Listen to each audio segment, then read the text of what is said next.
Okay, so hi students, we're going to start with mean for group data. Alors, which is the last section over here, comme on t'explique dans ma vidéo auparavant. Alors, il y a trois types de data. Alors, trois types de data, c'est, alors, premièrement, c'est raw data. Deuxièmement, c'est ungroup data. Et troisièmement, et finalement, c'est, alors, c'est group data. Alors, nous finissons couvert mean for ungroup data. Nous finissons couvert mean, alors, et for raw data. Maintenant, voilà. Alors, we cover the last part over here, which is mean for group data over here. Let us have a look at it. Alors, je tiens déjà fini now. Et je vais notes qui m'ont fini upload et les autres groupes respectivement. Alors, quand je get première page, premièrement, nous avons quoi comme formule? Alors, comme formule, nous avons ça. Comme formule, nous avons x dash. Je vais mettre formule là par ici. Nous avons x dash is equal to summation of FMV. X dash is equal to summation of FMV divisé par summation of F. Maintenant, voilà, on aussi dire les autres comme ça, ouais, FMV c'est quoi? FMV c'est F multiplié par, FMV c'est F multiplié par MV. Je te rappelle, moi, je t'explique ça dans ma previous videos. Alors, dans ma previous vidéo, qui m'a expliqué ça? Premièrement, nous vérifions qu'il y a un ingrédient qui nous est dedans. Pour nous capables de faire mean, cela veut dire mean est représenté par X dash. Pour nous capables de faire nous mean correctement, alors nous avons besoin de deux ingrédients. Le bon ingrédient c'est alors summation of FMV avec ces summation of F. Maintenant voilà, pour nous capables de faire ces deux ingrédients là, quel ingrédient qui est plus facile dedans? Alors c'est ingrédient qui est plus facile de tout, alors c'est summation of F. Summation of F, alors summation of F qui veut dire, summation of F veut dire nous total frequency. Tout le temps summation of F, alors ça les représente ça les représente tout le temps the total frequency. Okay, so far it's good for all of you, pas de difficulté. Now let us have a look at this one. Ici l'indiano comme ça for this table over here, alors you're required, alors what is required for this table? You're required to calculate the mean time taken. You're required over here, alors to calculate the mean time taken. Et je peux trouver que je n'ai pas vraiment aller comme question dedans, mais juste dans notre table là. Alors voilà, comme question c'est you will be asked to find. You will be asked to find the mean time taken over here. Let us have a look at it. Si les veut dire nous find mean time taken, ça veut dire est-ce que ça représente colonne F? Définitivement, nous on va te montrer les autres. What is being asked? What is being asked? C'est lui-même qui te représente, c'est lui-même qui te représente tout le temps X. Je te rappelle quand nous faisons dans un groupe data, nous tenons deux choses. Alors nous tenons F avec nous tenons X. What is being asked tout le temps, alors c'est ça même qui représente X. Ça veut dire en d'autres mots, le fait qu'il est besoin de nous find the mean time taken, ça veut dire en d'autres mots, c'est ça qui vous représente ban X. Mais dedans nous payons X, hein. Mais at least je peux capable de saisir, il est besoin de nous find the mean time taken. If you are being asked for the mean time taken, ça veut dire en d'autres mots, ça c'est nous ban X entre guillemets. Nous ne pouvons pas appeler comme X seulement. Mais pourquoi c'est essentiel pour nous connaître which one is X and which one is F? Pour nous connaître, pour nous faire une summation of F, laquelle colonne qui premièrement pour ton F? It is this one which is number of pupils. Alors parce que pourquoi nous find mean time taken, ça veut dire en d'autres mots, what is asked, rappelle bien what is asked, it cannot be total frequency. Les besoins nous find mean time taken, ça veut dire en d'autres mots, sa colonne time taken là n'est pas capable de représenter F. Alors ça veut dire c'est sa deuxième colonne qui vient de nous là qui représente F. Alors c'est toute bonne information qui m'a permis comme additional information over here. I'm writing it in a different color. Make sure qu'ils sont séparés. Vous êtes dans votre tab original. Après vous réponse ça. Pas ajouter le tab original là. Vous êtes une question tout le temps. Après vous redessiner tab là. Vous mettez ça comme réponse. Ça veut dire le fait qu'il est to find mean time taken. Alors what is asked? Asked question cannot be F. So find mean time taken. So this is the column for time taken. So definitely this cannot be. So definitely this cannot be for the frequency over here parce que l'Indien nous find mean time taken. Ça veut dire qu'en d'autres mots, c'est number of pupils qui représente frequency.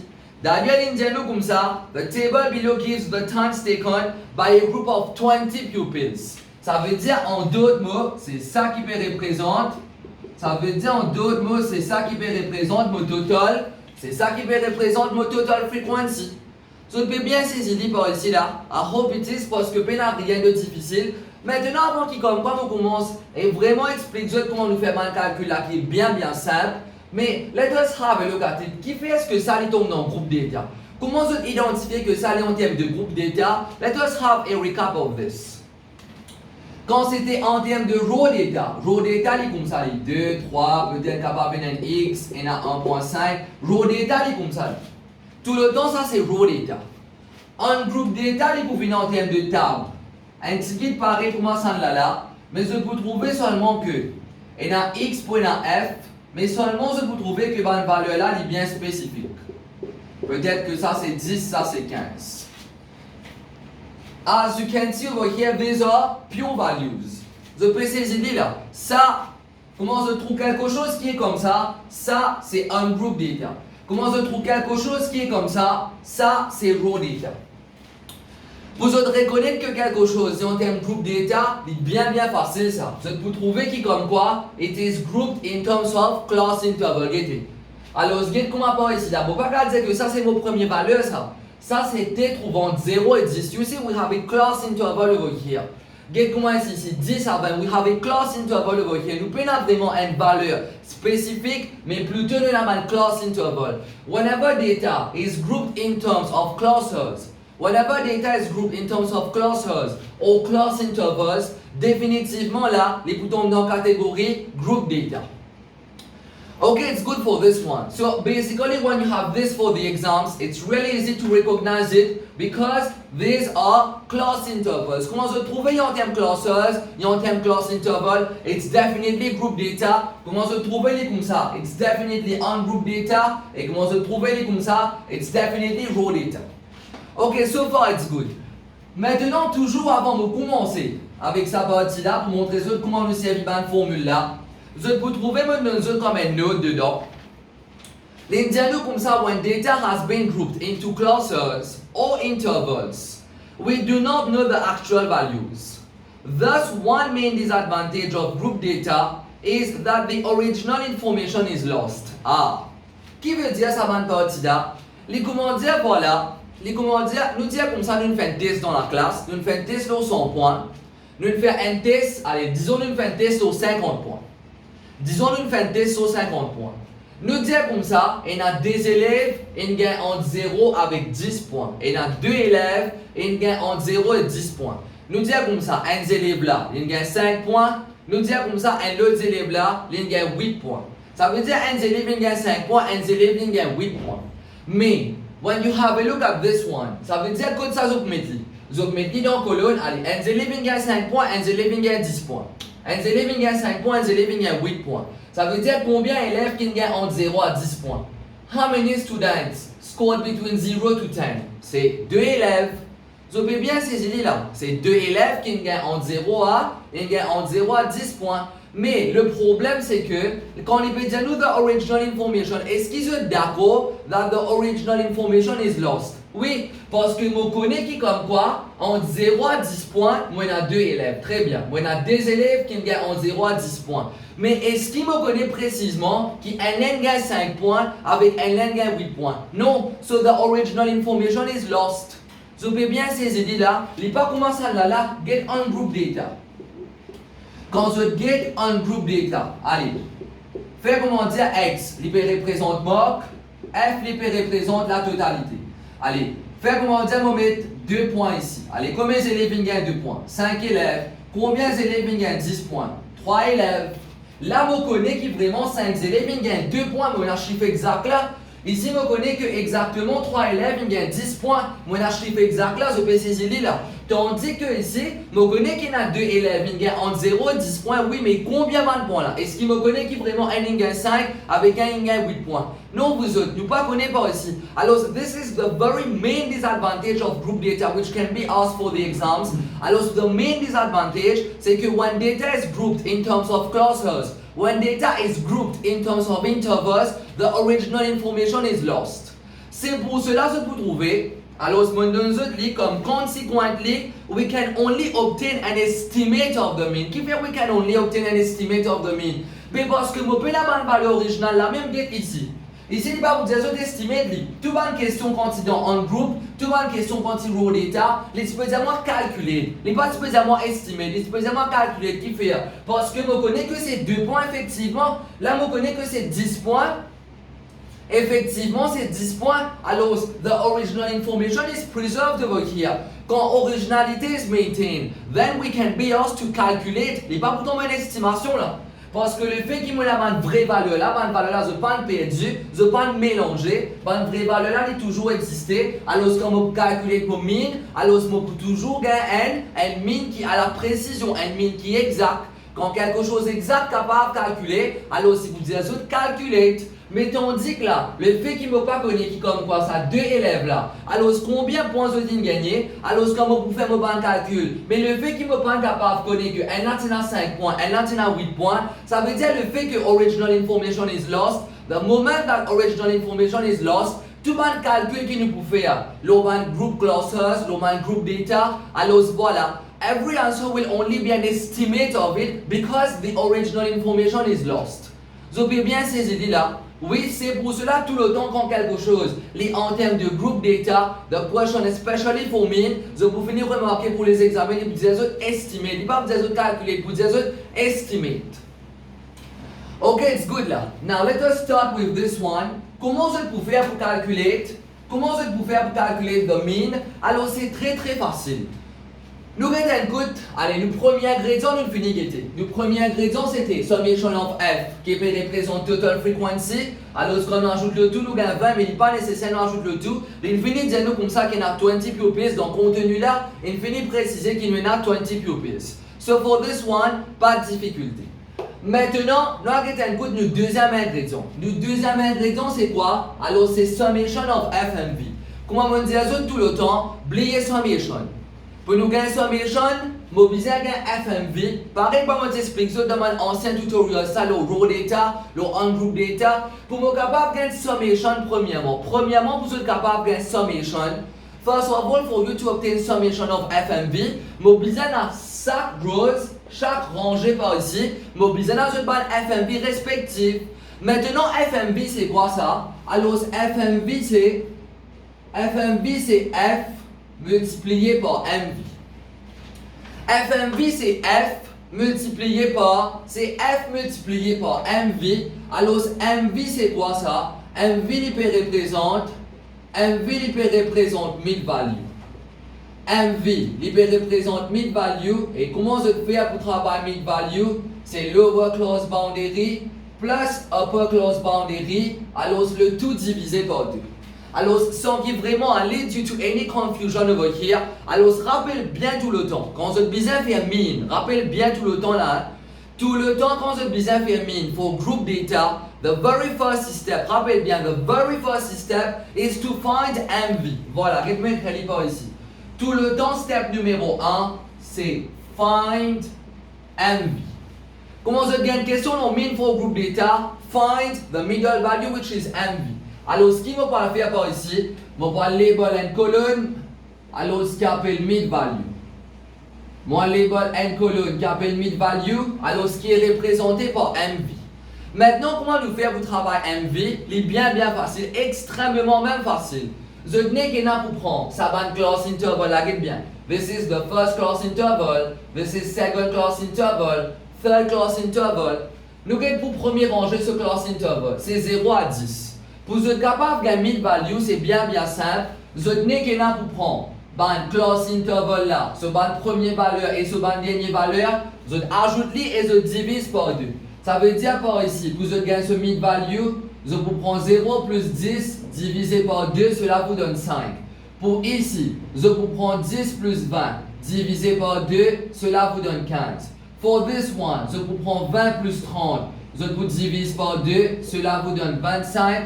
For this one, je vous prends 30 plus 40 divisé par 2, cela vous donne 35. And lastly, for this one, je vous prends 40 plus 50, je vous divise par 2, alors cela vous donne 45 par ici. So this is really easy. So the very first step tout le temps is to find MV. Maintenant, comme deuxième step, c'est quoi? Comme deuxième step, c'est nous besoin faire F times MV.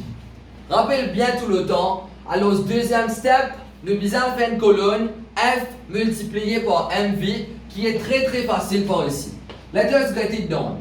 Allez, premièrement là, premier step c'était find MV. Nous finissons find MV for each class interval. Voilà, nous avons combien? Nous avons 5 class interval. For each class interval, nous avons un MV. So you're going to be left with 5 MVs. Maintenant voilà, comme prochain partie, nous besoin de FMV. FMV c'est quoi ça? FMV c'est F multiplié par MV. Let us do F multiplied into MV. Pareil, il applique partout là. Ça veut dire pour each class interval, je peux faire F multiplié par MV. Allez, F c'est quoi ici? Nous avons dit class interval. Nous avons dit class interval by class interval. For the first class interval, for this first class interval, what is F? C'est 2. What is its MV? C'est 5. Alors, ce qu'il est venu? Il vous vient 2 fois 5, cela vous donne 10. For the second class interval, côté trouvant 10 à 20. Allez, dis-moi, what is F? C'est 4. What is its MV? C'est 15. Alors, c'est 4 fois 15, cela vous donne 60. For the third class interval, what is F? C'est 7. Multiplié par MV, c'est combien? C'est 25. Alors, cela vous donne 175. For the fourth class interval, what is F? C'est 3. What is its MV? C'est 35. Alors, c'est 3 fois 35. Alors, cela vous donne 105.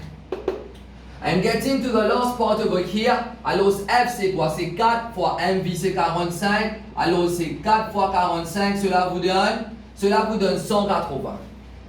Maintenant, regardez bien, ça, c'était comme deuxième step. Là, voilà, comme step numéro 3. Comme step numéro 3, elle calcule the summation of FMV. Pareil, moi, je vais te montrer ça tout le temps. Pour vous gagner summation of X. Vous avez toujours ban X, après vous ajoutez le tout. Pour vous gagner summation of FX dans un groupe data. Vous avez une colonne FX, ou soit vous avez une rangée FX, qui est colonne, qui est rangée. Mais vous avez un FX pour chaque colonne, pour chaque groupe. Là, vous gagnez summation of FX. Pareillement, pour gagner summation of FMV. Moi, si vous avez un FMV, premièrement, for each class interval, est-ce que moi, je récite bien? Moi, on a 5 class interval ici. Est-ce que pour tous les 5 class interval, moi, on a 5 différents FMV? Oui, vous êtes tout d'accord par ici. Moi, on a 5 différents FMV pour nos 5 différents class interval. Ça veut dire, en d'autres mots, on termine avec FMV. Maintenant, comme troisième step, vous avez votre summation of FMV. Est-ce que c'est logique d'après vous pour me gagner summation of FMV? Alors, je pour prendre mon colonne FMV. Voilà, dans mon colonne FMV, je prends tout mon FMV qui est là. Alors, upon adding all of them, upon adding all of my FMV, alors you're going to end up with your summation of FMV. Vous avez bien ces idées là. Ça veut dire en d'autres mots, vous avez summation of FMV, vous n'avez qu'à pas ajouter tout ça dans FMV là, vous avez summation of FMV. Alors summation of FMV par ici, voilà. Et à ce que je trouve, let us have a look at it. Alors c'est 2. Ok. Let us have a look at this one. Et premièrement là, do we have 20 pupils over here? Laisse-moi vérifier. Oui.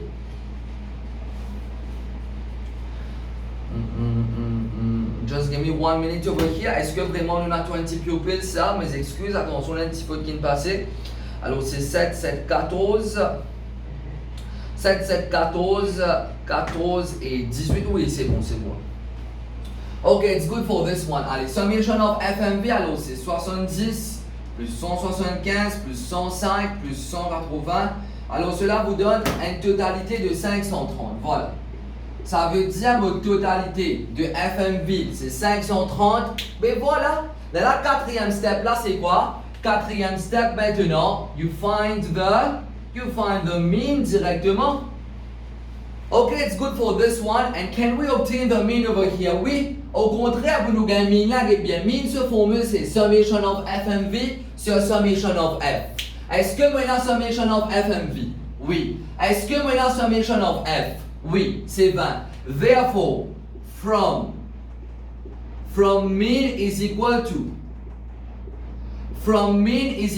summation of FMV upon summation of F. Alors, summation of FMV, c'est 530. Summation of F. Alors, cela vous donne 20 par ici. Alors, voilà, ça veut dire en d'autres mots, c'est 26 points. Ça veut dire c'est 26.5. Maintenant, regarde bien. L'Indien nous find the mean time taken. Ça veut dire ça 26.5 là. It is the mean time taken. Alors, time is in terms of minutes over here. Alors, la réponse finale, c'est 26.5 minutes.